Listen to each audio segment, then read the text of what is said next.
बिस्मिल्लाहिर्रहमानिर्रहीम। अस्सलाम वालेकुम। पाकिस्तान टुडे के साथ मैं हूं मंसूर आजम काजी। नाज़रीन, वफाकी काबीना का कहना है कि नवाज शरीफ साहब को हर हालत में वापस लाया जाएगा। अगर नवाज शरीफ को वापस लाना है तो हुकूमत से सवाल ये है कि उनको कौन रोक रहा है। हुकूमत ने ही इजाज़त दी, जिसकी endorsement even Islamabad high court ने भी कहा कि नवाज शरीफ हुकूमत की इजाज़त से वापस गए हैं। अब इसके ऊपर दोबारा सियासत करने की क्या ज़रूरत है, इस पर बात करेंगे। सेकेंडली, हुकूमत की अपनी ही बरादरी के दरमियान एक बड़ा कॉन्फ्लिक्ट ऑफ इंटरेस्ट है इस चीज़ को लेकर, क्योंकि फवाद चौधरी साहब कहते हैं कि पंजाब हुकूमत ने हमें धोखा दिया है, उनके साथ नवाज शरीफ साहब चूना लगाकर चले गए, जबकि जो वजीर सेहत हैं डॉक्टर यास्मीन राशिद, उनका मौक़िफ़ इससे बिल्कुल मुख्तलिफ है। सेकेंडली, एक सबसे इंपॉर्टेंट सवाल जो आज की तारीख में है वो ये है कि हुकूमत वक्त के लिए इस वक्त कराची जो कि डूब रहा है वो इंपॉर्टेंट है या नवाज शरीफ को वापस लाना, इस पर भी बात करेंगे। और लास्टली, फैक्टफ के नाम को मिसयूज़ किया जा रहा है ऑपोजिशन को साइडलाइन करने के लिए। पाकिस्तान को एक पुलिस स्टेट बनाने की कोशिश की जा रही है। ये है ऑपोजिशन का व्यू पॉइंट। उन ऑर्डिनेंस को लेकर जिनको अपर हाउस के अंदर रिजेक्ट कर दिया गया है जब वो बिल पेश हुआ, इस तमाम तर सूरत हाल पर बात करेंगे अपने आज के प्रोग्राम में। मुझे आज ज्वाइन कर रहे हैं आफ्ताब जहांगीर, वफाकी पार्लिमानी सेक्रेटरी हैं, पाकिस्तान तहरीक इंसाफ को रिप्रेजेंट कर रहे हैं। डॉक्टर निसार चीमा साहब रुकन कौमी असम्बली हैं, पाकिस्तान मुस्लिम लीग नून को रिप्रेजेंट कर रहे हैं। और लाहौर स्टूडियो में मेरे साथ बैठे हैं सलमान आबिद, सीनियर एनालिस्ट हैं, तज्जियाकार हैं। नाज़रीन, इन सबसे बात करते हैं एक छोटी सी ब्रेक के बाद। मेरे साथ रहिएगा।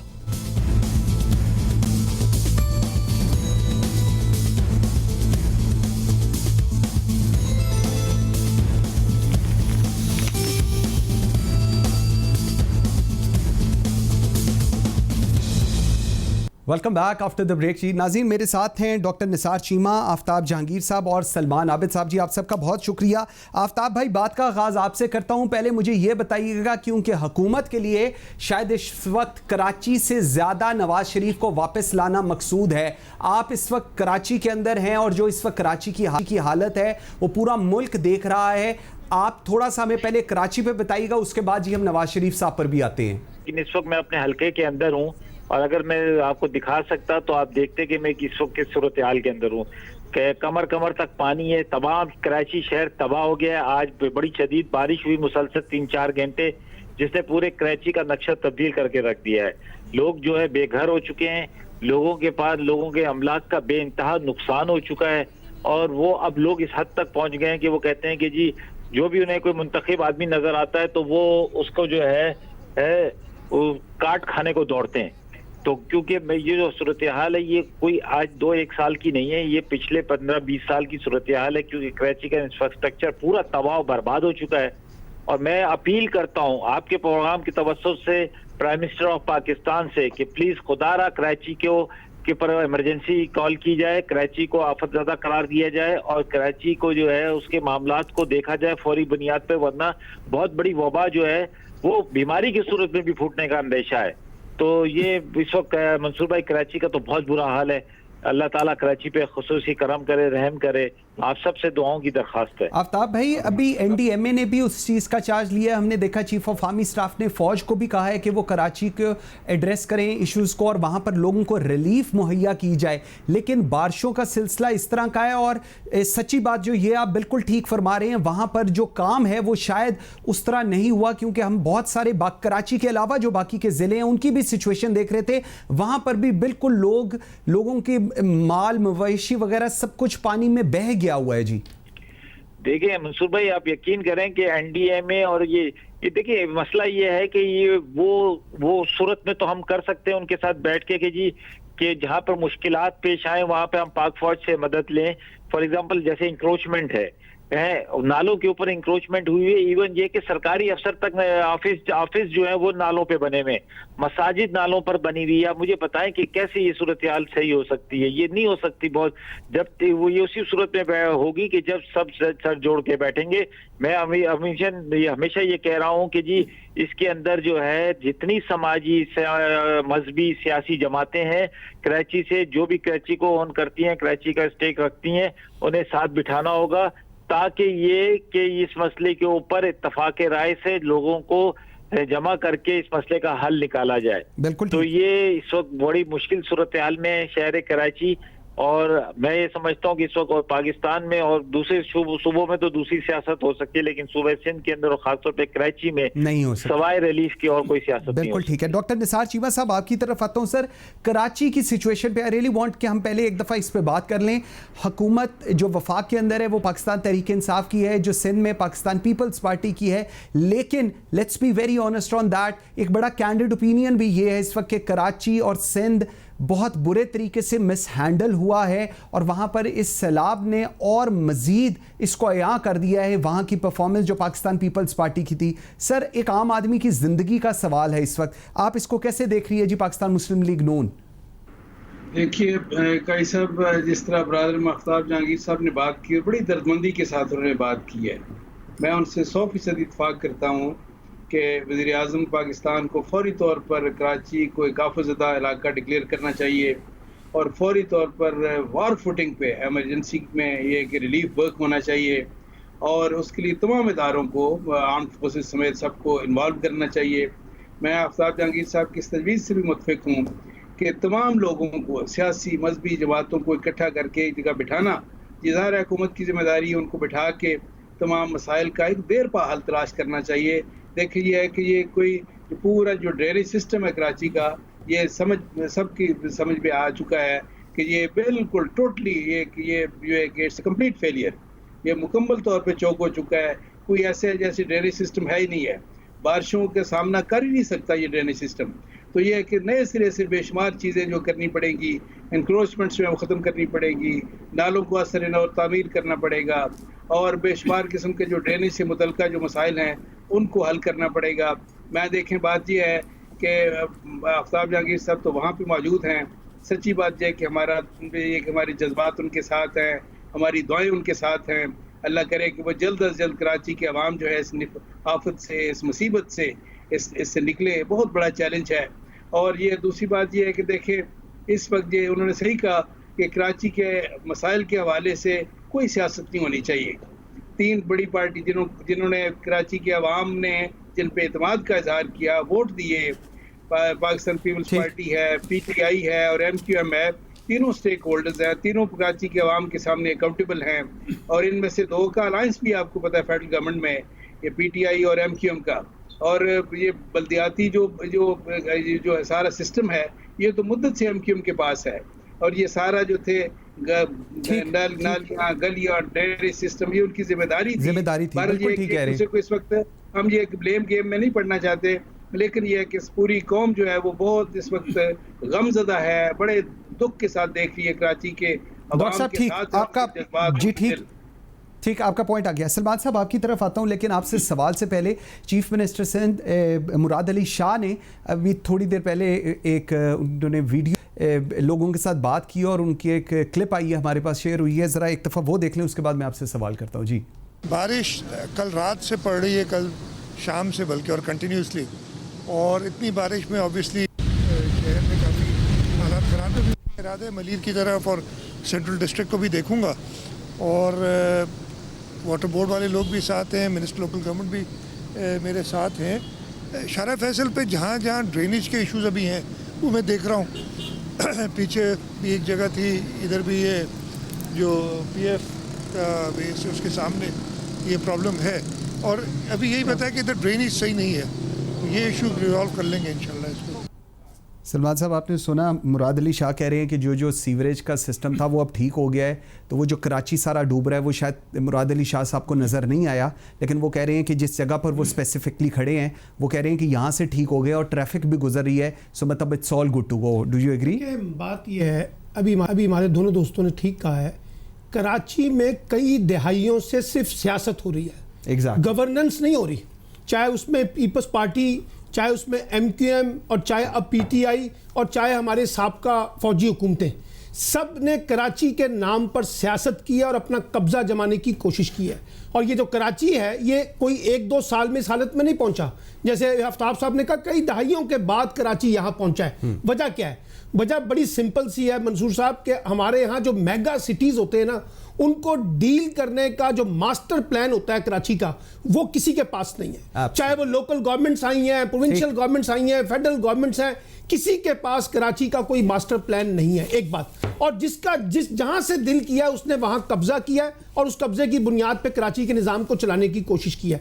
दूसरी बड़ी सतम ज़रीफ़ी है कि हमारा हुक्मरानी का निजाम एक मरकजियत के निजाम के ऊपर खड़ा है, यानी हर पावर जो है ना वो हम अपने पास रखना चाहते हैं। पीपल्स पार्टी 18वीं तरमीम के बारे में बहुत शोर मचाती है, लेकिन अपने ही सूबे में वो 18वीं तरमीम के तहत लोकल गवर्नमेंट का सिस्टम इस्टेब्लिश नहीं करना चाहती, और ये बाकी सूबे भी नहीं करना चाहते, पंजाब भी नहीं कोई करना चाहता, सिर्फ पीपल्स पार्टी नहीं। चारों सूबों में फिर ये मसाइल नजर आते हैं। अब कराची के अंदर याद रखिए जिस किस्म के मसाइल हैं, पानी का मसला, सीवरेज का मसला, अब आब निकासी का मसला, अपना इंक्रोचमेंट का मसला, ट्रांसपोर्ट का मसला, लॉ एंड ऑर्डर का मसला, ये सारे मसले एजुकेशन से, हेल्थ से रिलेटेड, ये जाहिर करते हैं कि इसको डील करने का जो दुनिया में निजाम है वो तो एक स्ट्रॉन्ग लोकल गवर्नमेंट सिस्टम है। आप इनको आर्टिकल 140A के तहत जब तक सियासी, इंतजामी और माली इख्तियारात नहीं देंगे, ये निजाम चलने वाला नहीं है कराची का। ये देखिए, ये मसला सिर्फ बारिश का नहीं है। बारिश जब नहीं हुई थी मंसूर साहब, उस वक्त भी कराची के लोग रो रहे थे। आपने देखा कराची के जो बुनियादी बेसिक इंफ्रास्ट्रक्चर के मसाइल हैं वो बड़े सीरियस नोयत के हैं। अब यहां लड़ाई क्या हो रही है? सिंध हुकूमत कहती है कि वफाक जिम्मेदार है, वफाक कहता है कि सूबा जिम्मेदार है, सिटी गवर्नमेंट कहती है कि सूबाई हुकूमत जिम्मेदार है। अच्छा, सब एक दूसरे पर इल्जाम लगाकर अपने आप को मासूम साबित करना चाहते हैं, हालांकि ये सारे जिम्मेदार हैं। और ये जो कमेटी फेडरल लेवल के ऊपर बनाई गई है जिसमें प्रोविंशियल गवर्नमेंट्स के और पीटीआई के और एमकेएम के लोगों को शामिल किया गया जनरल अफजल के इंटरवेंशन के बाद, लेकिन ये मसले का हल नहीं है। ये तो एक हादसाती अमल है, एक इंतजामी तौर पे। असल मसला ये है कि कराची की गवर्नेंस के निजाम के बारे में आपकी फेडरल अप्रोच क्या है, आपकी प्रोविंशियल अप्रोच क्या है और आपकी डिस्ट्रिक्ट गवर्नमेंट की अप्रोच क्या है। जब तक आप इन चीजों के अंदर बेहतरी नहीं लाएंगे, आपका गवर्नेंस का सिस्टम ठीक नहीं आएगा। अब अंदाजा लगाइए, 18 के करीब एमएनए है पीटीआई के, उसके बाद फिर एमकेएम के 6-7 हैं, पीपल्स पार्टी का एक आधा है। इतने एमएनए, इतने एमपीए और फिर डिस्ट्रिक्ट गवर्नमेंट और फिर प्रोविंशियल गवर्नमेंट, उसके बावजूद हम ये रोना रो रहे हैं कि जनाब या तो इख्तियारात नहीं है, या वसाइल नहीं है, या इख्तियारात भी है और वसाइल भी है, लेकिन उसकी बंदरबाट जो है वो चल रही है, डिलीवर नहीं हो पा रहा। ठीक, बिल्कुल ठीक है। आफ्ताब भाई थोड़ा सा आगे चलते हैं, मुझे बताइएगा, आप लोगों ने इजाज़त दी नवाज शरीफ साहब को जाने की, इवन इस्लामाबाद हाई कोर्ट ने भी कह दिया कि जी इजाज़त आप लोगों ने दी थी, हम पर यह मलबा ना डालें। अब वफाकी काबीना ने फैसला किया है कि नवाज शरीफ को हर हालत में वापस लाया जाएगा। पूरी वफाकी काबीना में एक शेख रशीद साहब आपके दोस्त हैं, हमारे भी बड़े अच्छे जाने वाले हैं, उन्होंने कहा कि वापस लाकर क्या करना है, नवाज शरीफ से अब क्या मिलना है।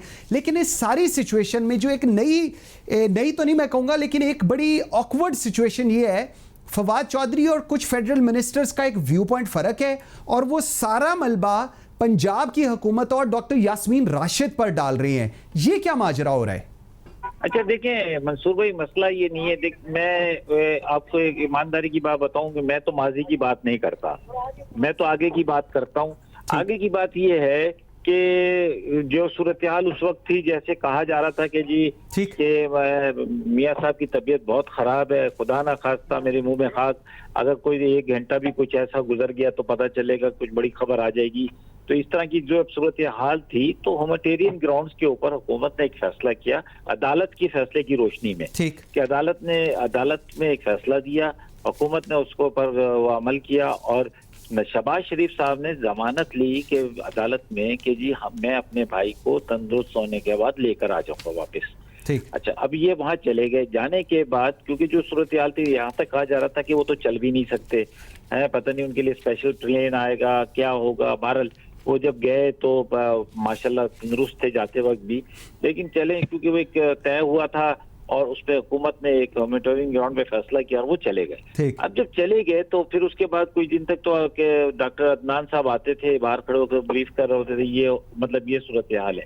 लेकिन जो चीज तय की कि जी हम रिपोर्ट्स जमा कराएंगे, मेडिकल रिपोर्ट्स वहाँ की भी ब्रिटिश इंतजामिया में भी करवाएंगे और पंजाब गवर्नमेंट के पास भी जमा करवाएंगे, लेकिन वो सब कुछ नहीं हुआ।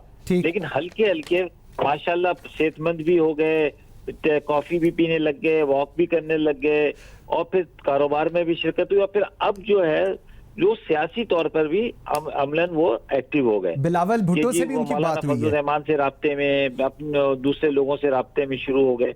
तो जब आप अल्हम्दुलिल्लाह अल्लाह ने आपको सेहत भी दे दी है और आपकी ख्वाहिश भी है कि आप सियासत करें और करना चाहते हैं, तो फिर अपने वादे के मुताबिक आप पाकिस्तान आए, आने के बाद आप सियासत करें। अच्छा, उस दौरान में अगर आपको कोई मुकदमात का सामना करना पड़ता है तो वो कर लें और अपने आप को मैं तो इस चीज का कायल हूं कि जी एक दफा हो जाए ताकि फारिग हो, मतलब जो भी फैसला होना है कि जी आप बरी जिम्मा है तो बरी जिम्मा है, और अगर सजावार है तो क्योंकि गरीब के लिए तो अलग कानून और अमीर के लिए अलग कानून। ये लेकिन ये जो फवाद चौधरी का और यास्मीन राशिद का बड़े अजीब से है, उन्होंने कहा डॉक्टर यास्मीन राशिद गायनकोलॉजिस्ट हैं, मेरा नहीं ख्याल कि नवाज शरीफ को कोई ऐसा प्रॉब्लम था जिसका हल गायनकोलॉजिस्ट के पास हो। और डॉक्टर यास्मीन राशिद ने कहा फवाद चौधरी डॉक्टर नहीं, उन्हें बहुत सी चीजों का इल्म नहीं, फवाद चौधरी को पता होना चाहिए कि मैं बतौर वजीर सेहत नवाज शरीफ की रिपोर्ट्स देखती थी। ये किस किस्म की डिस्कशन शुरू हो गई है? मंसूर भाई, मैं आपको मतलब एक अच्छे जीनियस साफियों में से एक हैं। देखिए बात ये है कि यास्मीन राशिद साहबा जो है, डॉक्टर साहबा, वो वजीर सेहत है। एग्जैक्टली। अच्छा, वो उनकी अपनी एक प्रोफेशन में स्पेशलाइजेशन है कि जी वो गायनाकोलॉजिस्ट हैं, लेकिन वो एक डॉक्टर है। अच्छा, फिर डॉक्टर्स का एक पैनल है, बिल्कुल है ना जी। अच्छा, उसमें होता क्या है कि मेरा ये तजर्बा है, हो सकता है आपका भी हो, अल्लाह ना करे आपको कभी डॉक्टर्स के पास जाना पड़े, लेकिन मैंने ये जो नोट देखता हूँ मैं कि वो होता है ये कि हम डॉक्टर्स के पास जाते हैं, डॉक्टर कहता है कि जी आप ये टेस्ट करवा के ले आए। ठीक है।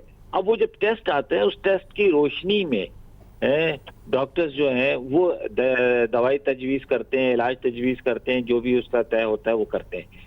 इसी तरह नवाज शरीफ साहब के बाद भी था, डॉक्टरों के था, डॉक्टर ने उनको, क्योंकि जिस तरह की वो बता रहे थे, उनके जो अपने जाती मुआलिज भी थे और सारा कुछ था कि जी बड़ी सीरियस है, तो उस पे जो डॉक्टर्स ने उनको भेजा और भेजने के बाद जो पैथोलॉजिस्ट ने और जो टेस्ट सेंटर्स थे उन्होंने जो टेस्ट किए उनके और जो उनकी रिपोर्ट्स आई, उसकी रोशनी में उन्हें जो भी वो डॉक्टर्स ने देखा कि भाई इसमें तो ये बताया जा रहा है कि प्लेटलेट्स कम हो रहे हैं, ज्यादा हो रहे हैं, मतलब जो भी बीमारी की वो सूरत-ए-हाल थी वो बताई गई उसकी रोशनी में। तो लिहाजा मैं ये समझता हूँ कि अब हमें उससे निकलना चाहिए कि मैं कहता हूँ कि जी ठीक है जी, अगर हो सकता है आफ्ताब भाई निकलना, तो बिल्कुल आपकी बात ठीक है, निकलना चाहिए, लेकिन हुकूमत नहीं निकल रही। खैर, इधर मुझे एक छोटी सी ब्रेक लेनी है नाज़रीन, और ब्रेक से बातें हैं तो डॉक्टर निसार चीमा साहब खुद भी डॉक्टर हैं, उनसे भी पूछते हैं, और ये जो अंडरटेकिंग शहबाज शरीफ साहब ने और नवाज शरीफ साहब ने दी है, इस पर भी बात करेंगे एक छोटी सी ब्रेक के बाद। मेरे साथ रहिएगा।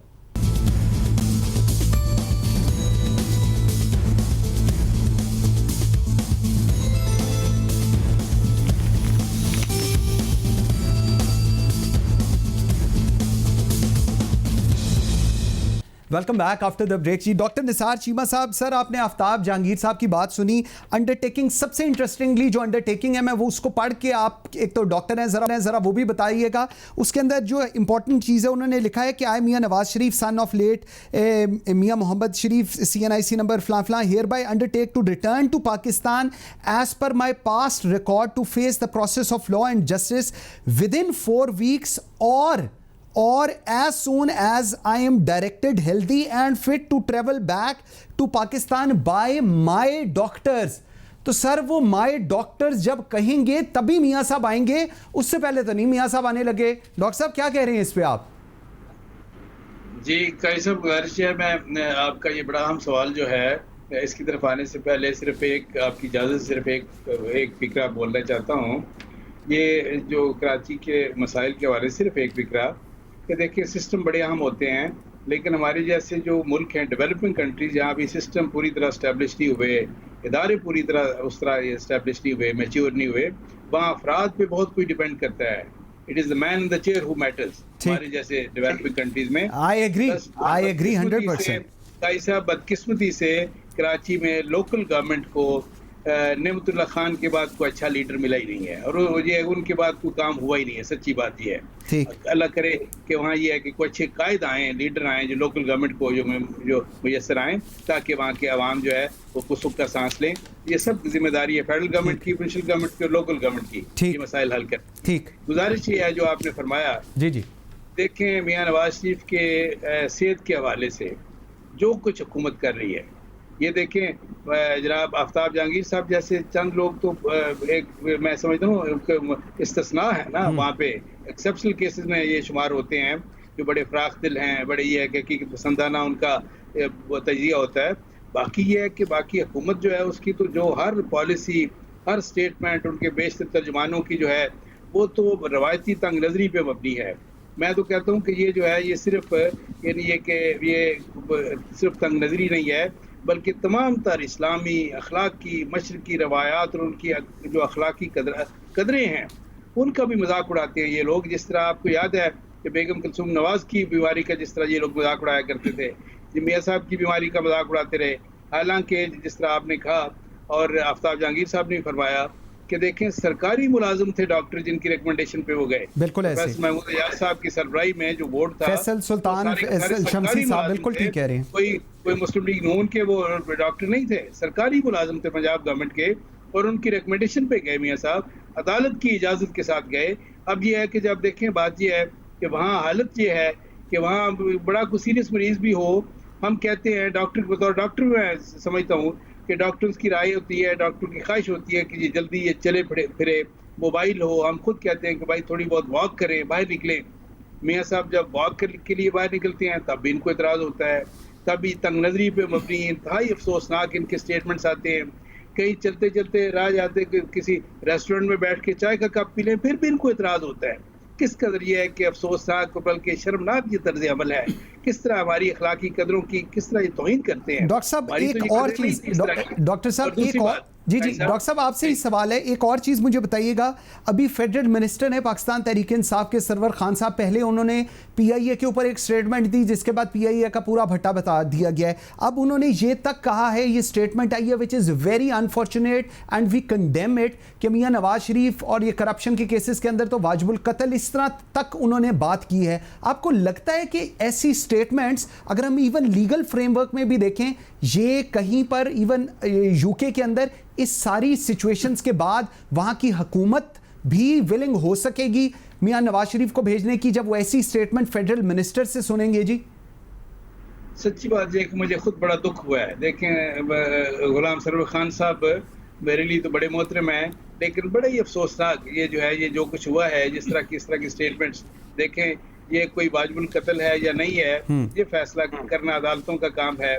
ये कि ये इस तरह की स्टेटमेंट से पहले ये है कि हमारा जो सियासी माहौल है किस कदर पहले ये उसमें तलखियाँ हैं, इसको ज़्यादा ज़हर आलूद करने का ये बायस बनेंगे इस तरह की ये जो बयानात हैं इस तरह के। और इससे ये है कि कौम में जो पहली तफरीक है, दराड़े हैं, वो ये मज़ीद गहरी होंगी। इस वक्त ये है कि मुल्क को जिस तरह के कौमी सतह पर, बैनुल-अक़वामी सतह पर जिस तरह के चैलेंजेस का सामना है, हमें यकजहती की जरूरत है, हमें कौमी इत्तेफाक राय की जरूरत है। लेकिन ये है कि देखें आप दुश्मनों के, हमारे मुखालफिन जो हैं बैनुल-अक़वामी सतह पर देखें, हमारे मुखालफिन के अज़ाइम बड़े ख़तरनाक हैं। हमें ये मिलकर इस वक्त उनका मुकाबला करना है चैलेंजेस का।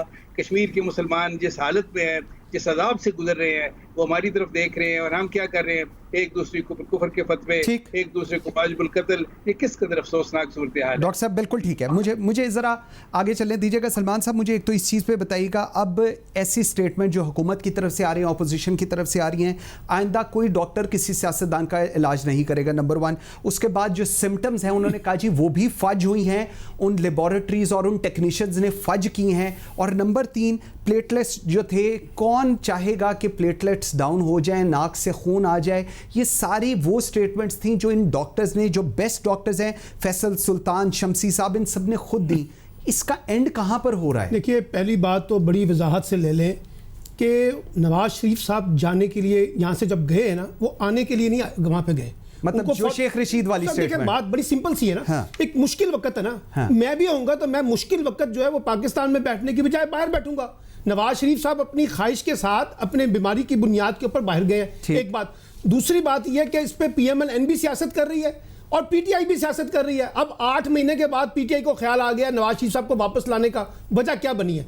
वजह यह बनी है कि नवाज शरीफ साहब खामोश थे, हुकूमत को कोई मसला नहीं हो रहा था। अब जब उन्होंने सियासी सरगर्मियां करनी शुरू की, बिलावल से रब्ता किया, फजल रहमान से रब्ता किया, बेटी ने जरा एक्टिव रोल प्ले किया, तो हुकूमत को फिर परेशानी तो होनी थी कि भाई ये ना, उन्होंने तो खामोशी इख्तियार करने की बात की थी ना, ये कहां से एक्टिव पॉलिटिक्स कर रहे हैं। दूसरी बात यह है कि नवाज शरीफ साहब के मामले में देखिए वो बीमार होंगे, मुझे इसमें कोई मुज़ायका नहीं है, मतलब गलतफहमी नहीं है, वो यकीनी तौर पर बीमार है। लेकिन सवाल यह है कि उनकी मेडिकल रिपोर्ट्स क्यों नहीं जमा हो रही? क्या वजह है कि वो डॉक्टर ये कहे कि नहीं, नवाज शरीफ का अभी लंदन में रहना बहुत जरूरी है, वो यहां से नहीं जा सकते जब तक उनका मुकम्मल ट्रीटमेंट नहीं होगा, वो भी नहीं हो रहा। अच्छा, अब शहबाज शरीफ साहब ने गारंटी दी है, वो भी आगे नहीं आते। अच्छा, नवाज शरीफ साहब भी आगे से कुछ नहीं बोल रहे, खामोशी भी उन्होंने इख्तियार कर लेते हैं, कभी बोल भी पड़ते हैं। तो ये सवाल ये है कि हमारे यहाँ इस तरह के मामलात के ऊपर जो सियासत हो रही है, PMLN अपना एक नैरेटिव बयान कर रही है, PTI अपना एक नैरेटिव बयान कर रही है, और मैं आपको बताऊं, नवाज शरीफ साहब को लाना इतना आसान काम नहीं है, ना आपके कानून इस तरह की कोई बहुत बड़ी आपको स्पेस देंगे। असल में बात यह है कि हुकूमत जो है वो नवाज शरीफ साहब को पैगाम देना चाहती है, और बड़ा वाज़ेह पैगाम देना चाहती है कि अगर आप खामोश रहेंगे तो वहां पर बैठे रहे, अगर आप एक्टिव पॉलिटिक्स करेंगे तो फिर हम आपके खिलाफ यहां पे जो है ना एक नया पंडोरा खोलेंगे। मुझे तो इसके अंदर सिर्फ सियासत नजर आ रही है दोनों जमातों की तरफ से, दोनों उसके ऊपर अपना रोल प्ले करने की कोशिश कर रहे हैं। अब तो आपके सामने माशाल्लाह एहसन इकबाल साहब का बयान आ गया ना, उन्होंने तो फौज को क्लीन चिट दे दी ना, उन्होंने कहा ना वो सियासत के अंदर मुलव्वस है, ना इदारे हमारे मुलव्वस है, और जो कुछ कर रही है हुकूमत कर रही है। इससे पहले तो नवाज शरीफ का, मरियम का और बाकी लोगों का नैरेटिव मुख्तलिफ था। तो ये जो तकसीम है PMLN के, उसके ऊपर भी सियासत हो रही है, बीमारी के ऊपर भी सियासत हो रही है, और पहले जब कलसूम नवाज की थी उस वक्त भी PTI के लोगों ने सियासत की थी। एक चीज और बताइएगा शॉर्टली, मैंने आगे चलूं, ताकि ये जो एक कहा जा रहा था, आपने देखा होगा कुछ दिन पहले शहजाद अकबर साहब ने भी कहा जी ये फलाने सवाल का जवाब आप महकमा ज़राअत से पूछ लें। ये जो इंस्टीट्यूशंस को लाया जाता है, ऑल्दो रात को फिर महकमा ज़राअत ने उनको बता दिया था कि आप दोबारा स्टेटमेंट दें वरना आप फारिग हैं, ये हम न्यूज़ भी इसमें बता रहे हैं। शहजाद अकबर साहब वाज ऑलमोस्ट, देखिए हमारी सियासत की, क्यों इंस्टीट्यूशन, हमारी सियासत की बदकिस्मती है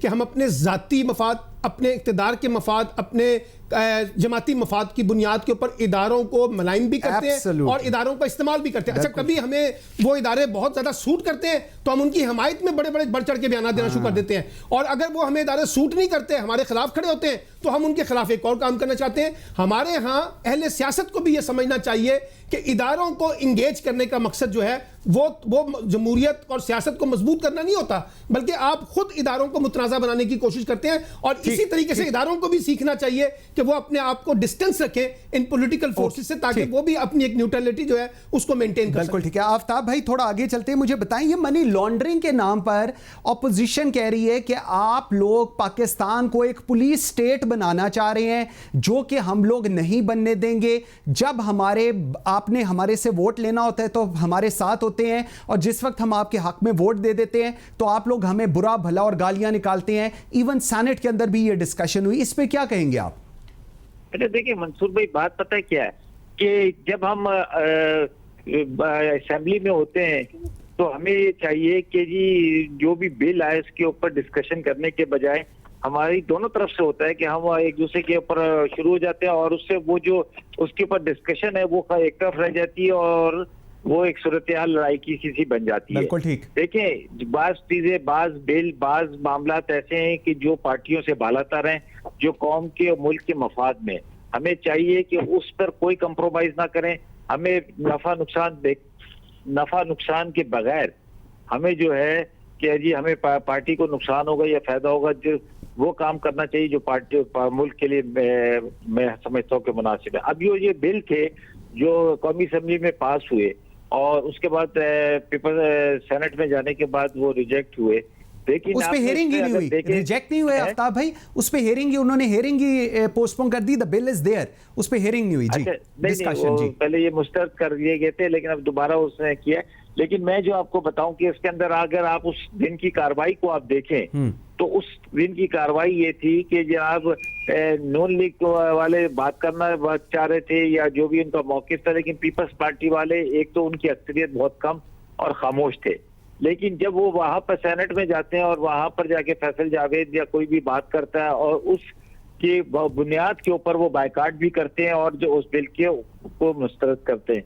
देखिए मैं फिर ये कहूँगा कि जी अगर हमने माहौल ही पहले दिन से ऐसा बना लिया है कि हम सवाए तनकीद के, मैं इसमें कोई दो राय नहीं है मेरी कि मैं कोई पार्टी का मौक़िफ़ होगा कोई भी, लेकिन मेरा ज़ाती मौक़िफ़ ये है कि हमें जब कौमी मुफाद की बात हो, जहाँ ख़ास तौर पे बिल्स की बात हो, जिससे कानून साजी होती हो, उसे हमें पार्टी से बालातर होकर गुफ्तगू करनी चाहिए, बहस करनी चाहिए, मुबाहिसा करना चाहिए और पॉजिटिव रिजल्ट उसका निकालना चाहिए, ताकि आइंदा के लिए जो है वो मतलब ये सारे मामला जो हैं वो सही हो सके।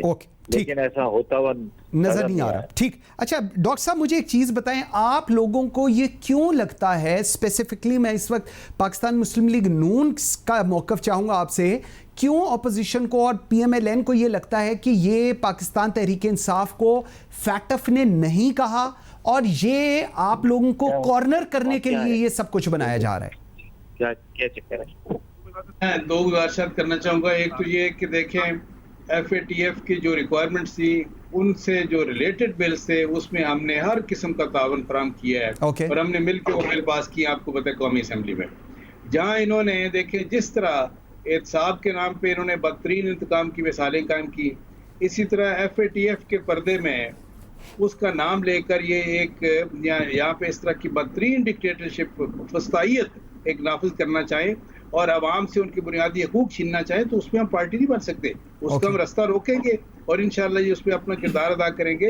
ये आवाम के साथ बहुत बड़ा जुल्म है और सेनेट में हमने बिल्कुल सही रोल प्ले किया है। इंशाल्लाह जॉइंट सेशन में भी हम इसको पास नहीं होने देंगे इंशाल्लाह। दूसरी बात काई साहब, एक मैं आपके विसातत जी शॉर्टली जरा कीजिएगा। चाहूँगा जी काई साहब, बात यह है कि मैं हुकूमत के वो लोग वो वज़रा जो नवाज शरीफ को वाजिबुल कत्ल करार दे रहे हैं, मैं सिर्फ एक आपकी विसातत से एक सवाल करना चाहता हूँ कि मियाँ साहब के बारे में तो जो उनके ऊपर इल्ज़ाम थे वो तो साबित ना हो सके करप्शन के। वो तो साबित ये हुआ कि अपने बेटे से जो तनख्वाह लेनी थी वो उन्होंने उसका दर्जरी की, उसका जिक्र नहीं हुआ।